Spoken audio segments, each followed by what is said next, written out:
17페이지 펴보시죠. 17페이지. 이 구약신학도 우리가 이거 압축된 교재이기 때문에 그렇게 진도가 안 나오는 것 같지만은 공부는 그대로 하는 것이고 또 공부를 많이 하고 있어요. 그러니까 착실히 우리가 강의에 참여해서 우리가 강의를 함께 할 때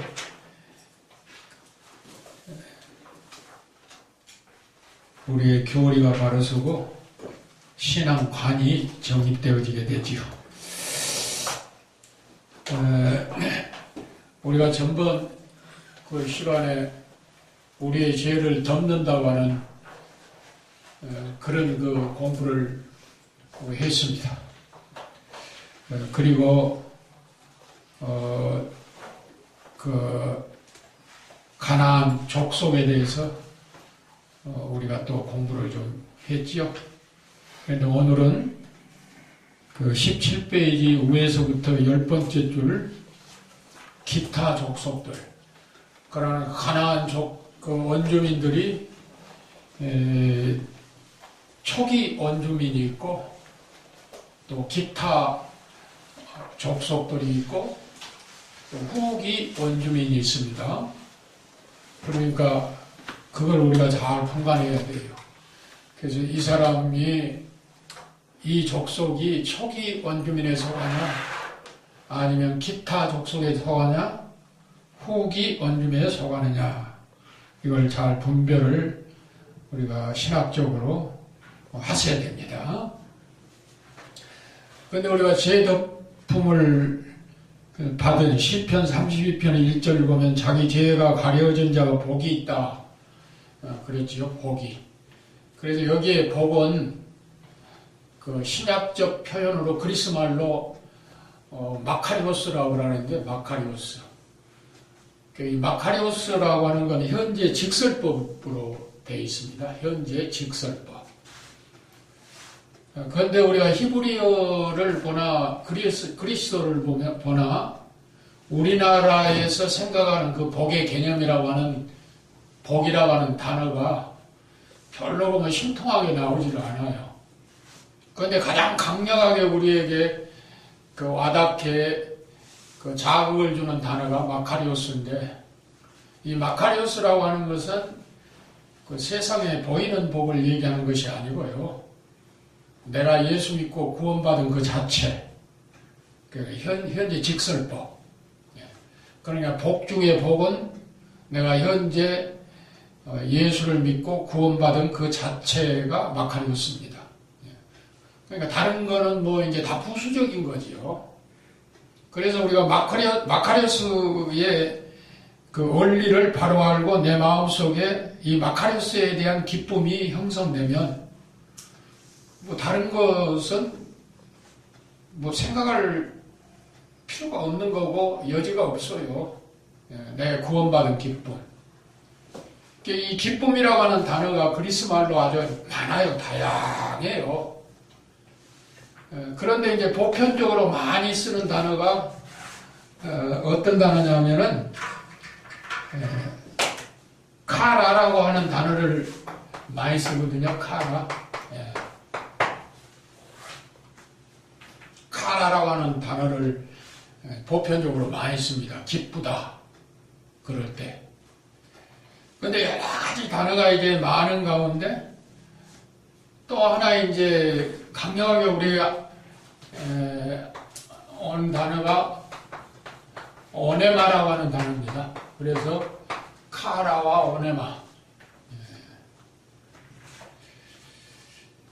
그런데 죄송합니다. 스펠이 오네미인데 오네마라겠습니다. 오네미.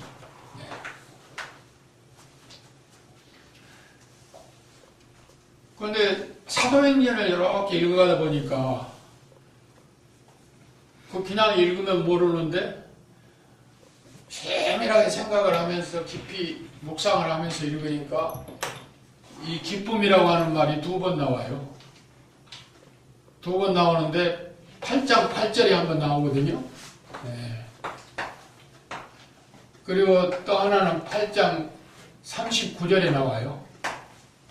2번 나옵니다. 기쁨이라고 하는 말이. 그런데 8장 8절에 기쁨은 어떤 기쁨이냐면 빌립 집사를 통해서 사마리아 성이 전도를 받았어요. 그럴 때 사마리아 성민들이 기뻐했더라 하는 말이 사도행전 8장에 나오거든요. 근데 또 이렇게 묵상을 하면서 읽어가다 보면 39절에 가서 기쁨이라고 하는 말이 나오는데 역시 빌립 집사를 통해서 에티오피아 내시가 예루살렘에 와서 예배를 드리고 이제 자기 나라로 돌아가는 길에 성령의 이끌림을 받은 빌립이 가사로 가는 길에서 만나가지고 수레에서 지금 이사야 53장을 읽고 있는 내시에게 또 성령이 수레에 올라가라 그래서 올라가서 보니까 이사야 53장 예수님이 순환당하신 내용을 읽고 있습니다. 그래서 빌립 집사가 물었지요. 당신 지금 이 이사야 53장을 읽고 있는데 이걸 이해하십니까? 그러니까 아니 이걸 뭐 가르쳐주는 사람, 풀어주는 사람도 없는데 내가 어떻게 알 수가 있느냐. 그래서 빌립이 예수에 관한 얘기라고 이제 세밀하게 풀어주지요. 그러니까 이 에티오피아 내시가 내가 세례를 받으니 어찌 꺼리낌이 없느냐. 원문에는 침례지요, 원래. 원문에는. 그런데 침례이면서 또 세례도 돼요. 왜냐하면 강야에는 물이 그렇게 풍 들어가서 온 몸을 적실 만한 그런 물이 없거든요. 가사로 내려가는 그 길이 광야거든요. 그런데 원문은 침례이지만은 또 물을 뿌린다 하는 그런 의미도 갖고 있거든요. 그래서 이제 약식 세례가 나왔는데, 뭐 침례를 주나 세례를 주나 상관없는 거예요. 교회의 일원으로 성립되게 하는 하나의 의식이니까. 구원과는 무관하니까요. 그런데 이제 세례를 받는데 우리가 너무 또 형식이 되면 안 되죠. 뭐 세례가 구원과 상관없는데 뭐 그러느냐. 그렇지만은 철저하게 회개가 따라야 돼요. 그리고 완전히 그리스도를 영접하고 거듭남에 대한 그 믿음이 솟구치고 뭐 이런 상황 속에서 이제 세례가 있어져야 되거든요. 그런데 요새는 뭐 군중 세례, 군대에서 세례 주는 거 그런 거 목사가 세례 주는데 뭐 어깨가 막 빠질 정도로 그냥 막 주는 형식적으로.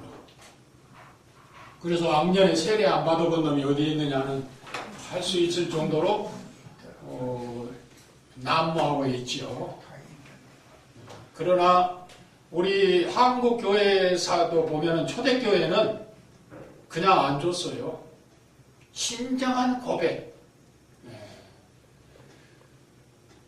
그리고 세례를 받고 이제 올라와서 기쁜 거예요. 기뻐. 그 기쁨을 원문 보면 오넴이라고 해놨어. 오넴이. 그런데 오넴이라고 이렇게 됐는데 이 칼라 기쁨이라고 번역된 우리 성경은 그대로 된 거예요. 그런데 옛날 구약 개혁 성경에는 뭐라고 됐느냐, 이 오네미를 번역할 때 뭐라고 번역을 했느냐면 흔연히 그랬습니다. 흔연히. 예. 흔연히.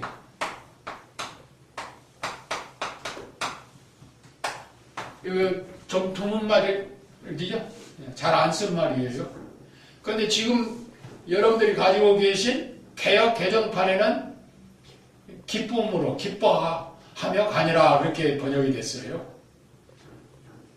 그런데 원문을 보니까 기뻐하면서 자기 본국으로 갔더라 하는 것도 틀린 말은 아닌데 가장 원문과 가까운 번역이 그냥 순수한 우리말은 기쁨이 또 나온이라고 하는 말이죠. 나온. 네. 기쁨이라고 하는 말이죠. 나온이라고 하는 말. 순수한 우리말이죠. 즐거움, 기쁨. 그런데 중국어 성경을 이제 또 한번 내가 봤어요. 그러니까 이 기쁨을 뭐라고 번역을 했냐면 희열이라고 번역을 했어요. 네, 희열.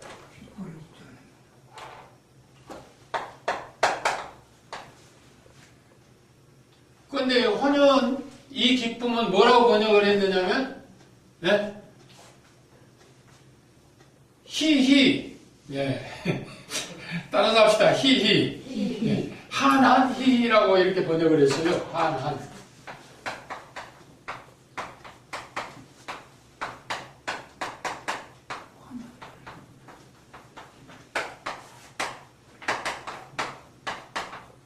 중국어 번역은 좀 복잡하게 했죠? 그런데 이 말을 잘 안 써요. 이 말을 많이 써요. 희열이라고 하는 말을. 그런데 기쁘고 기쁘다. 하나님 희희이라고 번역을 했어요. 39절을. 그러니까 이 사마리아 사람들이 복음을 받고 기뻐하는 기쁨이나 에티오피아 내시가 빌립을 통해서 이사야 53장의 해석을 듣고 감동을 받아가지고 세례를 받고 기뻐하는 기쁨이나 우리말 성경을 보면은 그냥 기쁨이에요. 근데 원문 자체가 달라요. 카라와 오네미. 근데 카라와 오네미를 중국은 카라를 희열로, 오네미를 한한 희희로. 그런데 우리말 성경에 가장 가깝게 번역을 해줬어요. 개역 성경에. 가장 가깝게 흔연히. 그 전에 흔연히 가더라 그랬어요. 개역 성경에는. 그러니까 이 말은 무슨 말이냐면요. 이 사마리아 사람들이 기뻐하는 기쁨도 기쁨은 기쁨인데 7절로부터 8절까지 보면 빌립이 복음을 전하면서 귀신을 쫓아내고 그 다리 좋은 사람을 고치고 기적이 나타났어요. 그러니까 뭐가 이 기쁨 속에는 깔려 있느냐면 복음에 대한 그 자체의 기쁨도 있지만 귀신이 나가고 병 고침을 받는 육신적 기쁨과 함께 포함되어지는 기쁨. 그러니까 한쪽으로는 세상적으로 해결되어지는 기쁨과 한쪽으로는 복음에 대한 기쁨. 이 기쁨을 상심시키는 기쁨이 카라. 그러니 희열이 희열이 온 거예요, 희열이. 그런데 8장 39절에 에티오피아 내시의 기쁨은 전혀 세상과는 상관없어요. 그냥 흔연히 간 거예요. 이거를 영어로 번역하면 엑스타시 현상이에요. 황홀지경. 그러니까 성경을 보세요. 39절에 보면 흔연히 갔는데 빌립을 성령이 끌어가 버렸어요. 그런데 얼마나 기뻤는지 빌립이 없어진지도 몰라. 그리고 간 거예요. 본국으로. 빌립이 없어진지도 모르고. 이게 흔연이에요.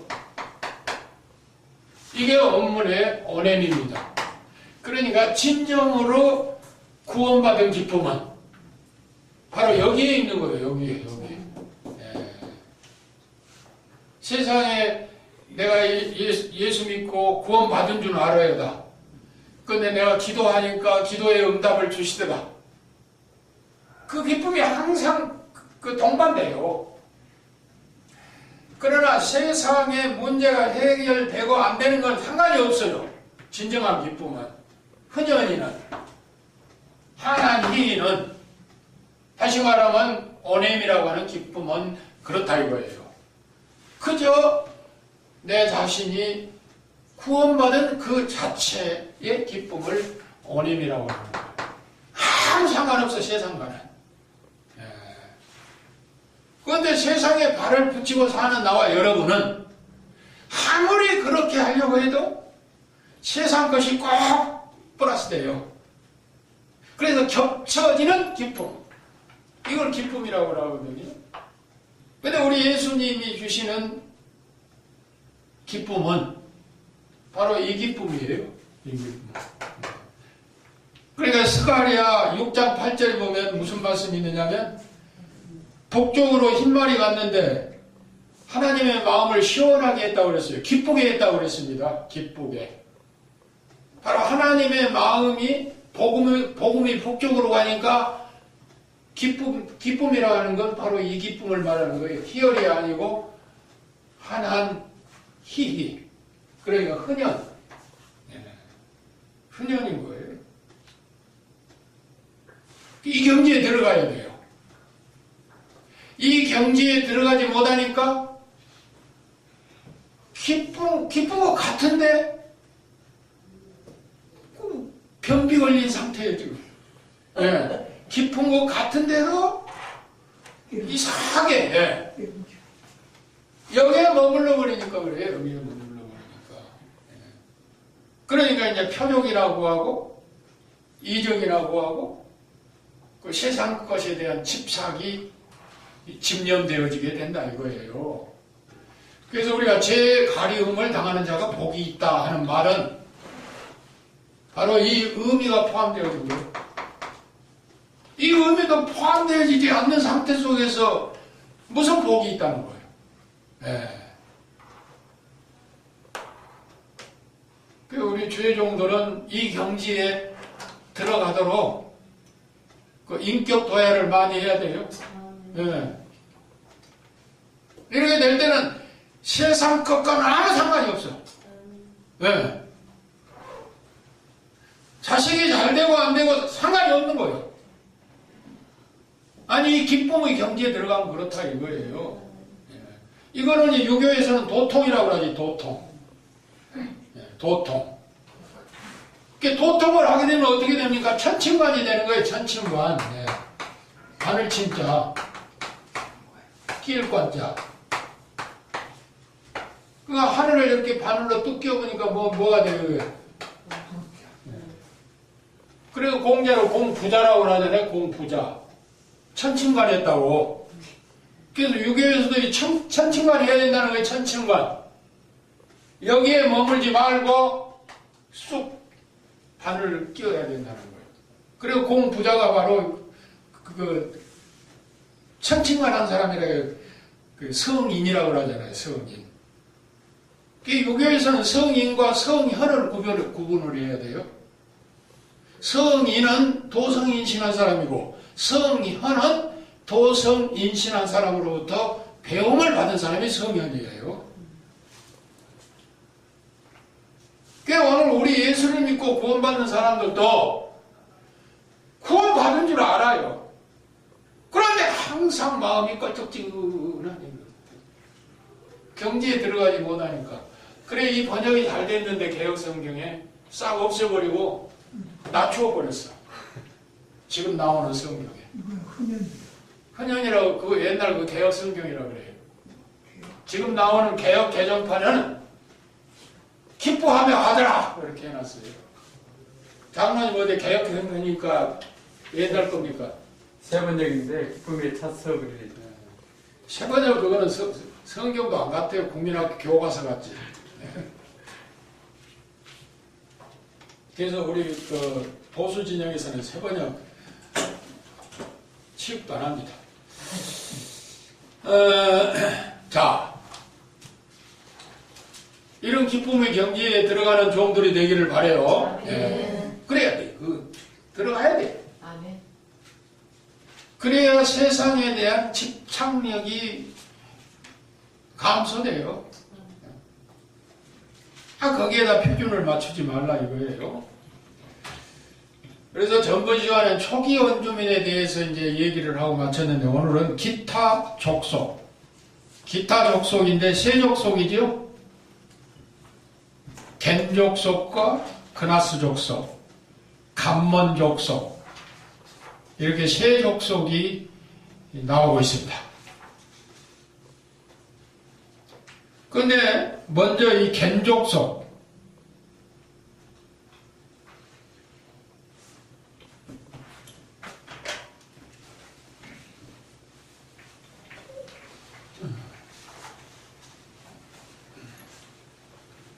될 수 있으면 좀 어렵게 안 하려고 그러는데 할 수 없이 신학이라 신학 공부라 어려운 말들이 나오지만 우리가 이해를 해야지 공부를 하니까 이 기타 족속 가운데 첫째 족속이 겐 족속인데 이 겐 족속은 일명 미디안 족속이라고도 해요. 미디안 족속 아시죠? 네. 근데 이 겐 족속이 역대상 2장 55절에 나오는데요. 모세의 장인이 이 겐 족속에 속하죠.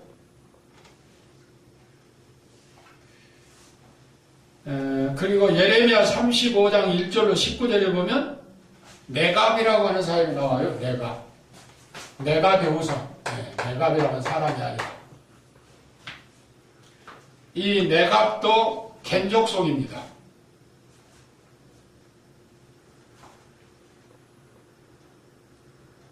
그래서 네갑의 후손이 이제 겐 족속이 되겠죠.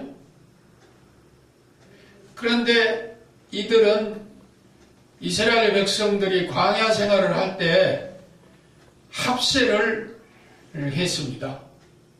합세. 그래서 기타 족속은 다 좋은 족속이에요. 호응을 하고 흡수가 되어 버렸어요. 겐 족속, 그니스 족속, 감먼 족속이. 근데 광야 생활을 할 때 합세를 했는데 이들은 예레미야 35장 1절로 9절을 보면요.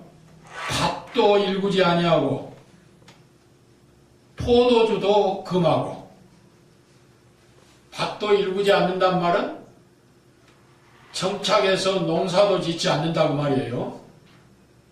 그리고 포도주를 절대 금하고 이 팔레스타인 지방에는 포도주가 우리로 생각하면 술로 생각을 하는데 음료수지요. 물이 귀하니까. 그렇잖아요? 그래서 물값이 더 비싸잖아요. 나는 영국에 가가지고 목말라서 물 한 컵 사먹는데 그때 지금 한 30년 전인데 700원 주고 사먹었네. 아따 도둑놈들이더구만. 도둑놈들이요. 한국 사람 너무 무시해요.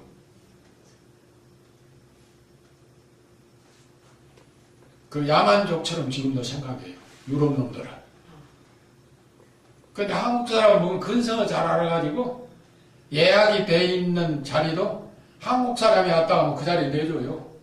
얼마나 빨리 먹고 가버리는지. 이 이태리 사람들이나 그쪽 근방 놈들은 얘들은 식사를 한 3시간에 무슨 놈의 잔소리를 그렇게 해서 즐긴다는 거예요, 이게. 그런데 우리 한국 사람은 안 좋다면 그냥 개는 감추도 하고 그냥 가버려. 그러니까 그 예약석도 그냥 내줘요. 근데 되게 무시해. 목이 마르다고 내가 물 한 컵 요구했더니 뭐 그냥도 줄 수 있잖아요. 700원을 받아먹어. 700원을. 그래서 속으로 그냥 침탁 뱉었구만.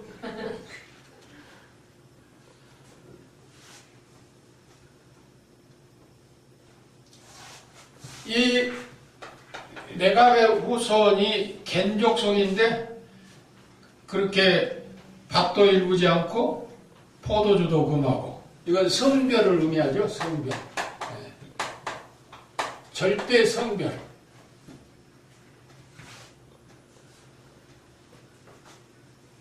구별이죠. 네. 글자 그대로 성별은 구별.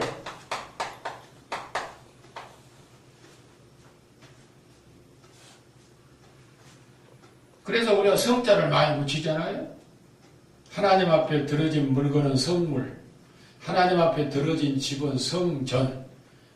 예, 그렇잖아요. 하나님 앞에 들어진 사람은 성도. 다 성자 붙이잖아요. 구별이요, 구별, 성별. 예. 성별, 구별. 그 다음에는 집도 안 짓어. 천막 생활을 했어요. 떠돌이로. 왜냐하면은 사치를 방지하고 방종하지 않기 위해서 집도 짓지 말아야겠어. 그리고 천막 생활, 텐트 생활을 했어요. 그러니까 여행자적 삶, 순례적 삶. 네, 순례적 삶이에요. 인간은 항상 순례적이다, 이거, 순례적. 여행하는 순례적. 그 목적지를 향해서 순례하는 거지. 그런 의미를 담기 위해서 집도 짓지 마라. 텐트 생활을 해라. 그리고 오로지 하나님만 경건하게 섬겨라 이거예요. 경건 생활. 근데 인간이 생각하는 경건하고 성경에서 얘기하는 경건이 달라요. 경건. 이 경건은 내 있기에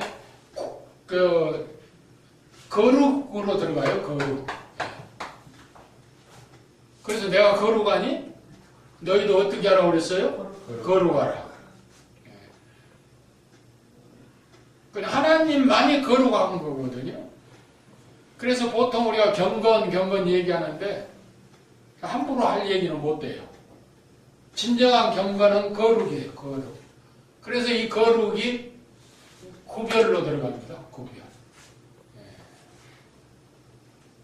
이게 이제 예레미야 35장 1절로 19절에 소개한 대략의 뼈대인데, 이거는 내갑이라고 하는 사람이 자기 후손들에게 율법처럼 가르치고 전수했던 그 내용이에요. 이걸 후손들이 변함없이 지킨 거예요. 예, 이거를 자기 조상 내갑이 열거해준 이 사실을 하나도 허투름없이 그 후손들이 계속 지켜왔다. 그 말을 지금 소개하는 거예요.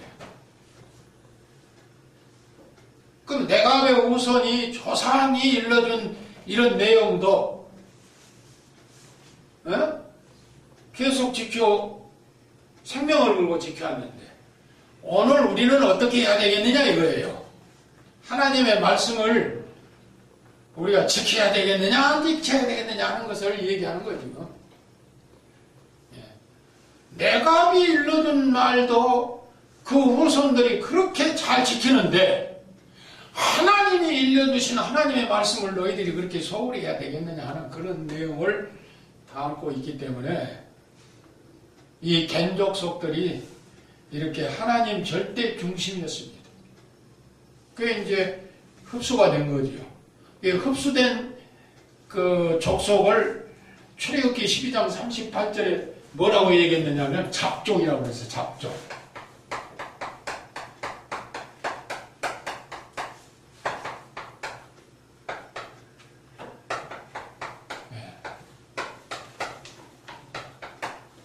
잡족. 섞여 사는 무리.